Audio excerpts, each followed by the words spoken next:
استماعي بين إثنين. هذا من فلان هذا كله فاتنا من ليلة نكالين بعد فلان.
Good afternoon, ladies and gentlemen. At the very outset, let me welcome Honorable Shri Rahul Gandhi, a friend of MDP, a friend of Maldives, and we are very delighted and grateful that you have undertaken this visit and agreed to meet the National Executive Council of the Maldivian Democratic Party.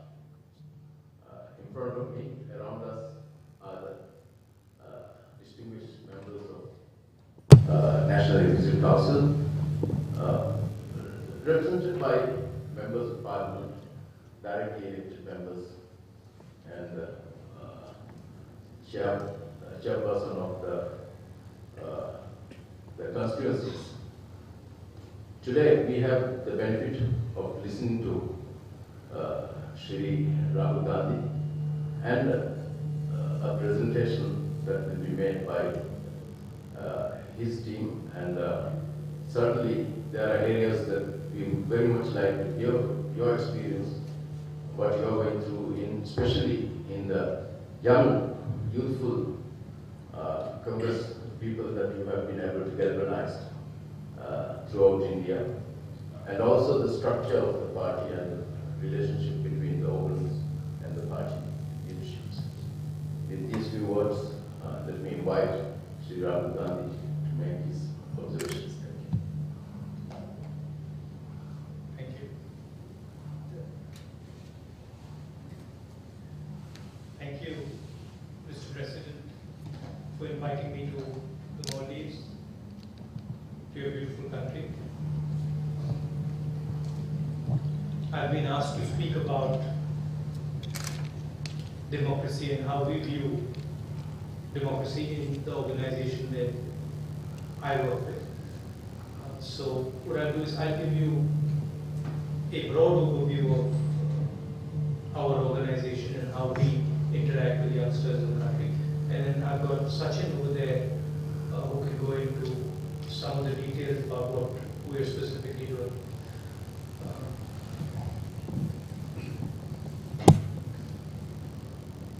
The Youth Congress and NSUI are the two organizations that I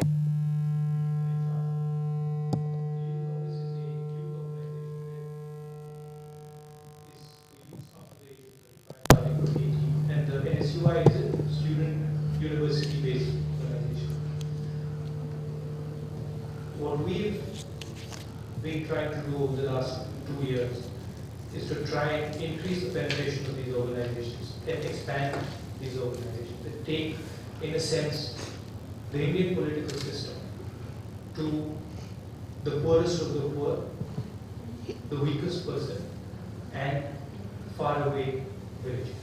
So that is the essence of what we're doing, essentially trying to take democracy into the grassroots. And in order to do that, we have structured a system of elections, primaries for our organizational structure. And we are now unrolling that across the country. We've tested it in some of our states, and we are taking it across the country. So for the first time, we will have a fully democratically elected youth organization in India. If everything goes according to plan, 1 year from today. What is the impact of what we are doing? We are able to, using these elections, we are able to bring in a completely new type of person into the political system. Traditionally in India, entry into the political system was difficult for people who were far away from the center where politics takes place. I assume much like it is here. If you live on a small island, it's quite difficult for you to participate in the process. And there are other, in the Maldives there is distance, in India there are other variables as well.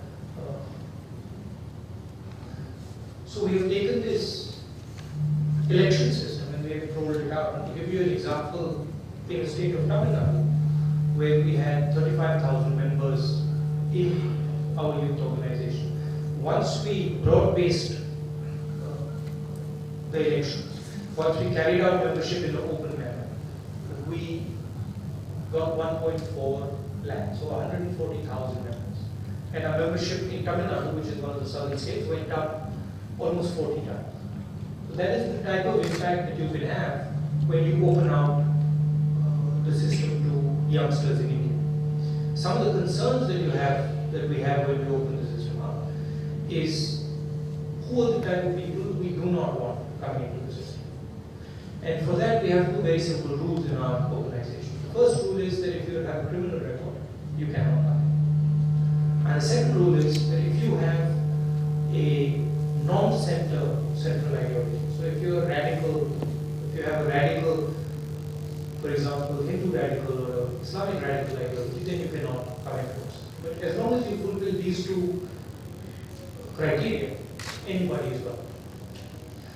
The really powerful thing that we've done is that we have actually taken the primary process and we have handed it out to another organization. So we've taken ex-election commissioners of India, the six or seven top election commissioners of India, and we have told them to oversee our internal election. And that has had a very, very powerful impact in terms of credibility. Basic aim behind all this is to raise the level of candidates that we are generating. So once we elect a large pool of these people, we then provide them training through a training system that we have developed. And then we assess the type of work and the nature of their interaction with the people. So we assess them depending on how close they are to people, how they interact with people, and then from this pool of elected people, we choose prospective candidates. So that is basically the system that we're setting up. We've also been in discussions with the senior party about a certain percentage of candidates in the senior party in the elections coming from the youth organization. And that discussion is ongoing. It's a very, very powerful system, especially in the village level. For the first time, people are actually able to see a route into politics. In India, entering politics was not straightforward and simple. It was complicated. You had to know somebody, you had to have a friend in the political system. Once you use a system of elections, you don't need that anymore. All you need is the support of youngsters in your area and you can come through. So it is, in a sense, opened the door for people to enter politics and then given them a clear path up the political ladder. That's the central theme of what we're doing. We're also looking at setting up institutions to develop policy from some of these youngsters. So some of the youngsters who are good at policy, we are developing a system of training and internships, where some of these youngsters can go and intern with some of the senior leaders in the Congress Party who work with a BSS by them. So we are essentially developing a system to create young leaders for the country at all levels. That means at the village level, at what we call the Vidhan Sabha level, which is the state legislature, and then the Lok Sabha level, which is the parliament, the national parliament. That's a basic overview of what we're doing. If you have any specific questions for me, I can answer them. And Sachin has specific operational details if you're interested. Thank you very much, Your Excellency. I'm sure what His Excellency has described here will not be rocket science for us. We've just gone through this process. Most of the issues that you mentioned is so true, and for the first time, this country has realized how true it is. We have been able to come to government simply because we were able to take that route. Again, your idea of training the candidates, it's so very important for candidates to be able to become an MP or to become an elected official. Very often we have different ideas of how you want to be an MP or how best you can serve your people. So that training and everything else is so important. So it's not my position to speak here. We thank His Excellency for making the trip to the Maldives, coming and having met us. And we also hope that he has a good time. As this is the central philosophy in our party is to have a good time. So we hope that that philosophy is maintained. So please, any questions? I'm amazed how youthful your party is. Well, we still see some gray hairs. No, there's a merger of experience. There's a merger of experience and knowledge with youth, but it's very refreshing. It's very refreshing to see such a young group of people. Yeah, you want to say? Sachin doesn't have. You need a mic. I've got a mic. Sachin, just to give you a bit of background, Sachin was in one of the easternmost states of India yesterday. Yesterday night. And he runs our primary system. And so he understands all the intricacies of it, and he looks very relaxed. That's because he's in the Maldives. He's not. And you believe in our basic ideology. Step forward and take part in this thing. So that's what we're telling the Indian youngsters. That's the short part. Sachin can give you a bit of detail on how what it looks like. Your question specifically was whether the youngsters are coming forward. Is that the question? Yeah, and whether you are providing a mechanism for them to come forward and into the mainstream politics. You are actually Absolutely. that's what you do. And our experience so far in every state, when we look back, a year back when we actually began thinking this way, we were not certain how. Essentially, we are saying this has been a closed room so far. We're going to open the door, and we wonder who will walk in. Will people walk in? Will they not walk in? What kind of people will walk in? And right from the very first date, we tried to say one thing that has consistently come back to us is the amount of energy on that side.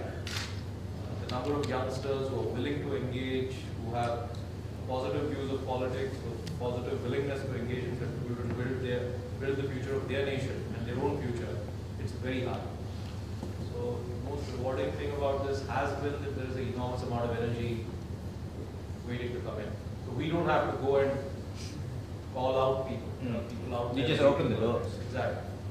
And we open the doors, and we try to make the opening of the door very simple, so that poor people, people who are in far-off villages find it as easy to understand as somebody living in Bombay. And a lot of the work that we do is about making those processes really simple, so that we can do those processes at scale and a youngster can understand and follow very, very easily. One of the things one of the issues that we came across when we went into these primaries were in saying that reliable people, good people, will not want to join the primaries, and also this might make a rift within the party. Internal elections can open the party within. I was just wondering how you see the situation. I mean, exactly this. Every state, now people have begun to reconcile to the idea that Mr. Gandhi is personally pushing it, so it will happen. But really, every state, one of the first things that happened when we announced this process, we basically say that we're going to down with membership and we'll follow by elections. The delegation turns up to his door and basically says, "Don't do this. You will make a brother fight with a brother if you do this." So it's certainly heard, but I think in Indian context, it is overstated. Certainly overstated, and the net benefit of allowing new entrants to come in significantly outweighs any dispute that happens during the course of the year. And there's another thing, which is what we find very, very useful.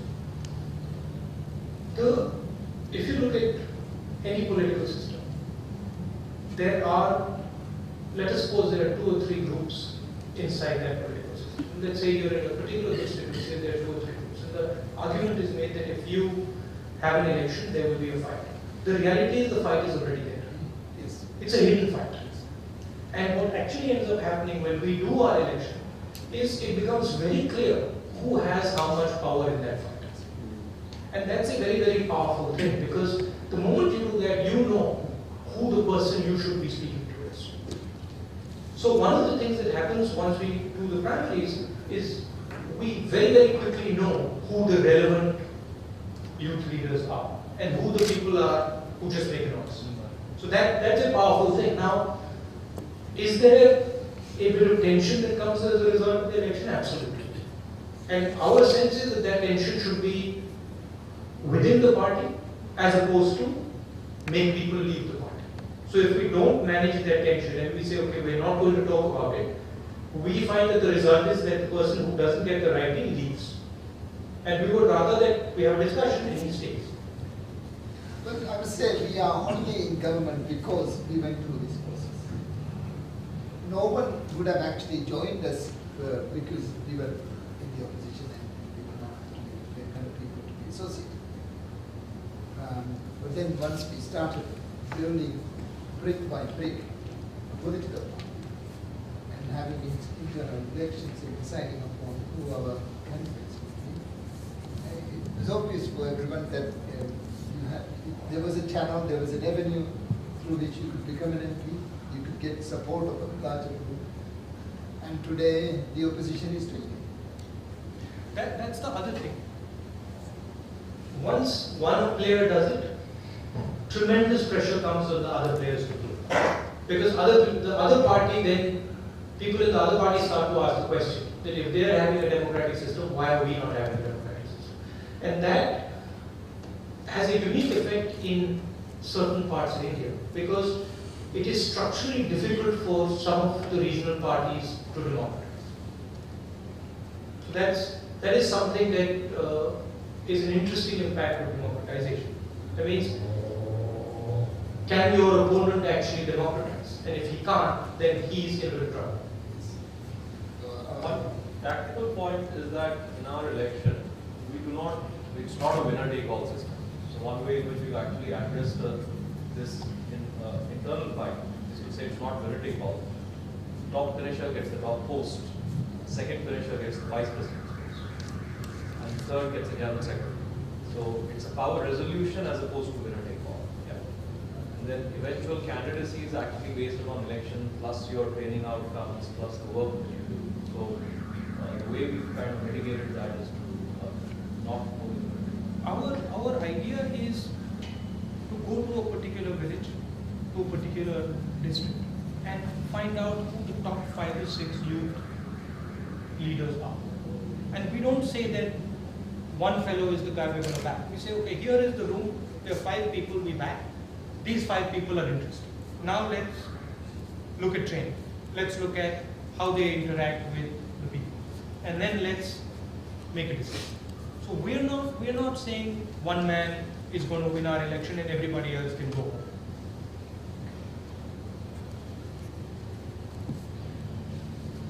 Well, what you're saying is so true, because I'm looking at all these people here and they've gone through this process now. These 2 gentlemen here, for instance, specifically these 2 gentlemen, everyone told me that they've never been at election. Better not go into this and do all that.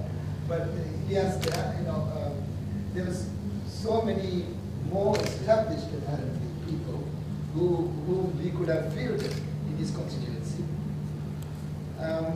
But he beat them in the primary, he beat them in the elections, and he's the MP now. We would have lost our seat. And in fact, if you didn't have a democratic process, he would probably not be in your party. No. He would not have been able to be absorbed. He probably would have become a drug addict. So this election went on. Civil society, there's not a big. The issue is that we have 30,000 young hard-drug users, and I just feel that we can attract the vast majority of them if there is room for them to come and join the institutions. Not that the young men. How much does you determine who votes in your primaries? Well, the members of the party. And is that, do they have to be members and be They have- standing for a certain amount of Yes, time? yes, yes. They have to be a member before a certain date. Now, there's a cut-off date. 45 days prior to the elections, we say that you have to become a member. So candidates are given time for them to lobby. First, the idea was that party membership increases because there's primary, and all the factions are trying to get, all the candidates are trying to get members into the party. And even if their candidate loses, they don't necessarily leave the party. Maybe the candidate leaves the party. Yeah. But that doesn't really have an effect because you've already taken in the grassroots. How do you manage membership? Do you have membership system centralized? Or? Here we have a membership we maintain by software. So what we do is like once we receive all the membership forms, then we send it to the election commissions. And once the election commission registers it, then it becomes like an official register.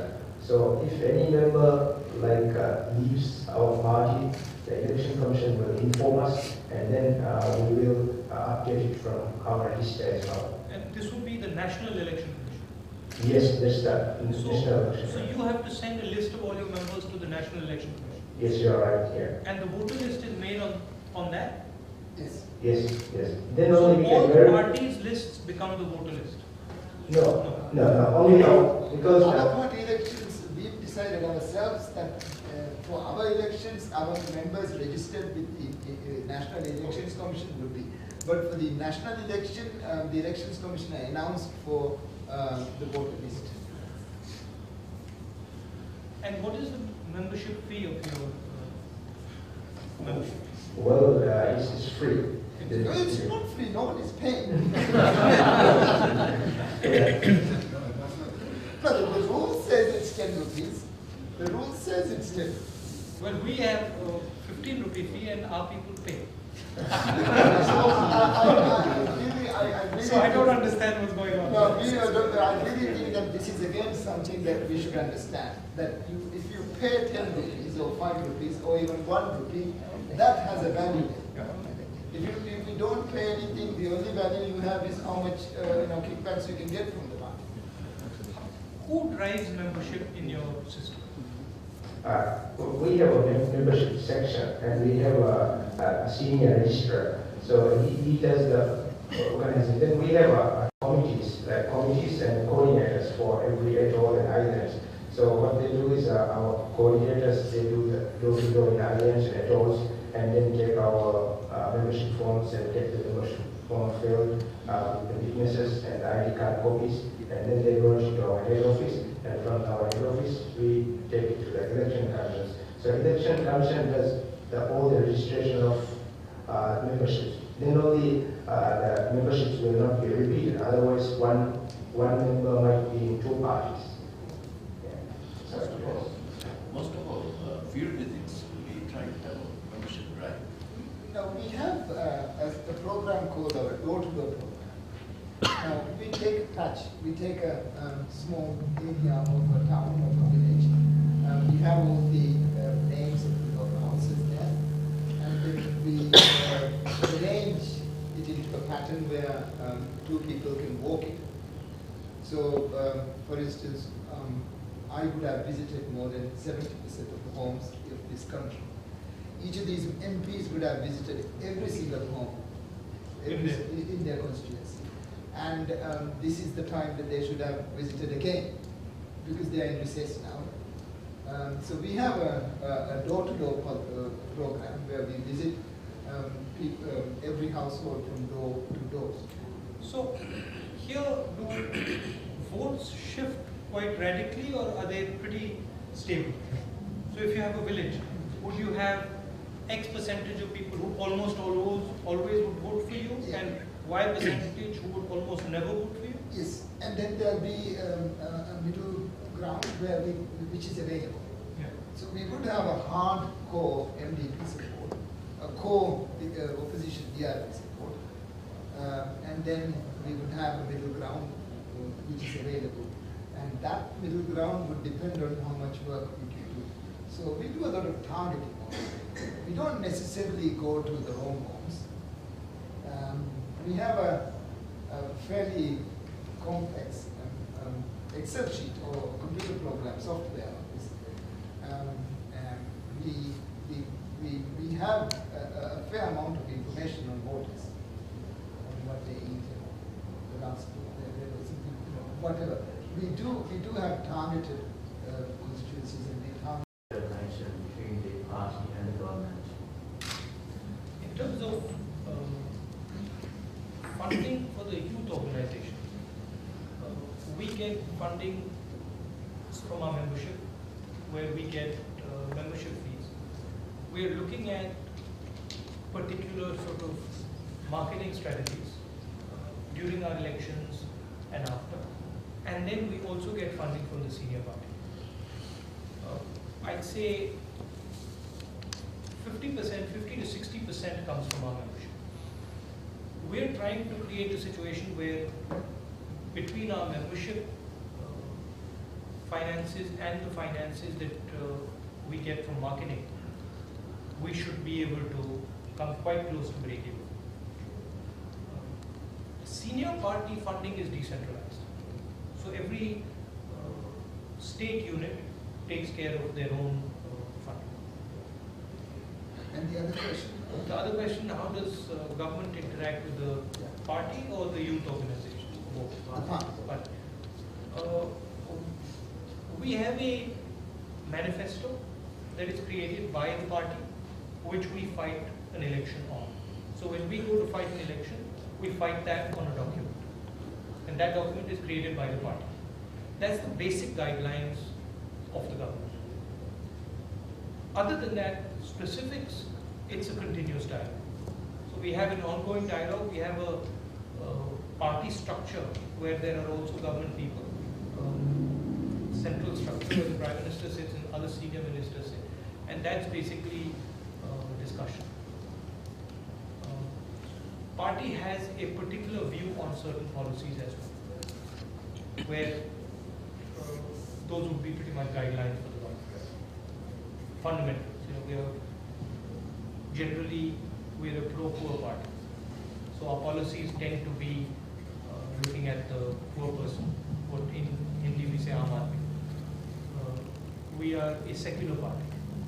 So all religions, all classes, all castes, far as we are concerned, are the same. We're a party that would not differentiate between regions.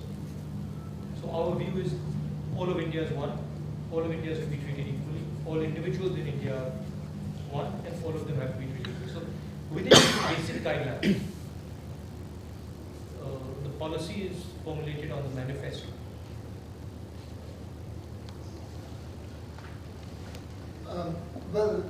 Thank you very much. I'm sure we've had a very good discussion, and some of the issues that we've raised are exactly similar to the issues that we are having. So with that, we get a lot of encouragement, knowing that we've done or beyond the point, doing the right thing. Well, I don't know. No, we are happy we see you doing the right thing as well. No, it is, at least it is working. I will say that it is working.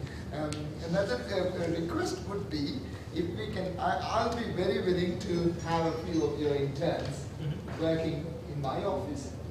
Okay. And we would also would like to send a few interns to, MPs to work with your MPs. Maybe for a week. Will this be specifically at the member of parliament level? Oh, no. It doesn't. It should be at village level, MP level, and also at, cabinet level also is good.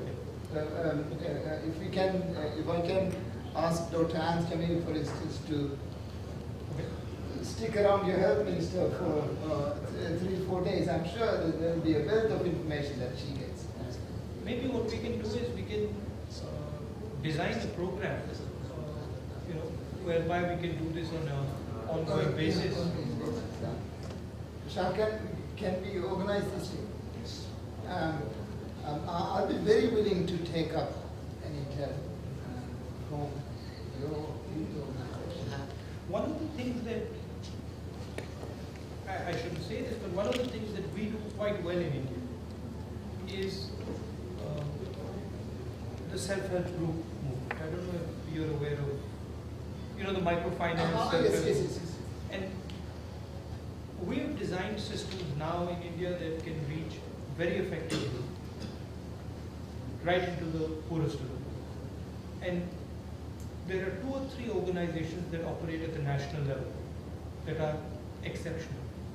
One of the things that I do with a lot of youngsters is send them into one of those organizations for a certain amount of time. Because it shows you how to interact, how to deliver stuff to poor people. I don't know if that would be of interest. No, that would be highly, very. Do you have a self-help group program in the body? Well, we have microfinance. There's a government microfinance program. There's farming programs or agriculture programs that we are running. The government, for instance, last year gave individual information on how to plant a tree, and then the government also gives them a plant, and then hopefully the next year have a look at how the plant is doing. So that kind of livelihood programs. The self-help group movement started in Andhra Pradesh, and Andhra Pradesh has now taken it to a very different level, where huge numbers of women are actually part of this program.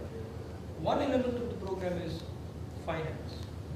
You get a group together and they use finance. What this does is it basically destroys the money lending system in the village, and it breaks the traditional power structure.